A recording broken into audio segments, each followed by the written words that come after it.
এত দেরি হলো কেন তোর আসতে মা?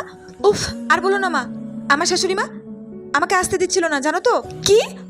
তোর শাশুড়ি তোকে আসতে দিচ্ছিল না এই বাড়িতে? আর বলো না, আমার ননদ আসবে রাখি পড়াতে তার ভাইকে, ওই জন্য আমাকে নাকি তাকে রেঁধে বেড়ে খাওয়াতে হবে। বলো তো মা, আমি ওকে রান্না বান্না করে খাওয়াতে পারবো? আমি আমার ভাইকে রাখি পড়াতে যেতে পারবো না? উফ, আমাকে নাকি আটকে রাখবে। আমিও মুখের উপর জবাব দিয়ে চলে এসেছি, তাই নাকি? বাহ, বেশ করেছিস, একদম ঠিক কাজ করেছিস।